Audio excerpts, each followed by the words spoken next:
Assalamualaikum warahmatullahi wabarakatuh. Selamat pagi semua.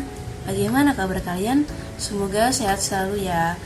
Nah, sebelum kita mengawal kegiatan di pagi hari ini, mari kita berdoa menurut agama dan kepercayaan masing-masing. Berdoa dimulai, doa selesai. Nah, jumpa lagi di sini dengan saya Rina Puji Astuti, mahasiswa Universitas PGRI Semarang, Prodi PGSD. Di sini saya akan menjelaskan beberapa teori-teori yang ada di Indonesia yang membantu proses pertumbuhnya pendidikan yang ada di Indonesia. Oke, di sini saya akan sebutkan apa saja itu teorinya. Oke, yang pertama ada teori behavioristik, lalu ada teori kognitif, yang ketiga ada teori konstruksi. Yuk kita mulai ya. Yang pertama dulu ya. Pengertian dari teori belajar behavioristik merupakan teori yang mempelajari perilaku dalam proses pembelajaran. Hal ini dikarenakan analisis yang dilakukan terletak pada perilaku yang nampak, terukur, tergampang, dan dapat diprediksi. Lalu, teori ini juga terbentuk dari adanya stimulus dan respon. Dari hasil belajar dapat dilihat dari perilaku yang nampak. Lalu ada contoh dari teori ini. Yang pertama ada contohnya seperti peserta didik dapat dikatakan memiliki kemampuan membaca jika ia bisa menunjukkan kemampuan membacanya dengan baik. Implikasi teori belajar ini dalam kegiatan pembelajaran sangat bergantung pada tujuan pembelajaran, sifat pembelajaran, karakteristik peserta didik, dan media dan sarana prasarana pembelajaran yang tersedia di sekolah.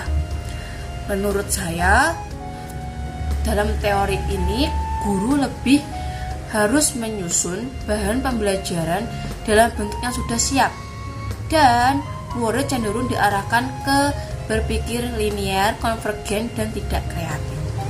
Lalu ada teori kognitif yang kedua ya teman-teman. Teori ini berbicara tentang manusia membangun kemampuan kognitifnya dengan motivasi yang dilakukan oleh dirinya sendiri terhadap lingkungannya. Inti dari konsep teori ini ialah bagaimana munculnya dan diperolehnya semata atau skema atau rencana manusia dalam mengekspresikan lingkungannya dalam tahapan-tahapan perkembangan manusia atau saat seseorang mendapatkan cara baru dalam memaknai informasi secara mental. Implikasi dari teori ini ialah implikasi itu bisa jadi contoh ya teman-teman, seperti guru menggunakan bahasa yang mudah dipahami oleh peserta didik serta memberi ruang bagi mereka untuk saling berbicara dan serta diskusi dengan teman-temannya. Lalu menurut saya teori ini belum bisa digunakan pada semua tingkat pendidikan, dan pada pendidikan tingkat lanjut teori ini susah untuk diterapkan. Lalu yang terakhir atau yang ketiga ada teori konstruksi. Konstruksi itu berarti membangun. Jadi teori belajar konstruktif suatu usaha yang dilakukan untuk membangun tata hidup yang berbudaya modern. Teori belajar ini berlandaskan pembelajaran konseptual.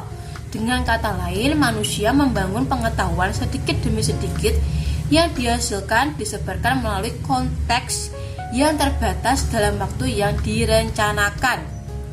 Teori ini juga menekankan pada seseorang yang belajar harus memiliki tujuan untuk menemukan bakatnya, menambah pengetahuan atau teknologi dan lain-lain yang dibutuhkan untuk mengembangkan dirinya. Lalu implikasinya yang pertama ada saat mengajar sebaiknya memberikan kesempatan kepada murid agar dapat mengalurkan pendapatnya dengan bahasa sendiri. Lalu ada murid diberikan waktu untuk kesempatan untuk menceritakan pengalaman agar menjadi murid yang lebih kreatif dan imajinatif dalam belajar di kelas. Menurut saya, teori ini lebih susah dimengerti karena ruang lingkupnya lebih luas dan tugas guru menjadi tidak maksimal karena murid diberi kebebasan yang lebih banyak.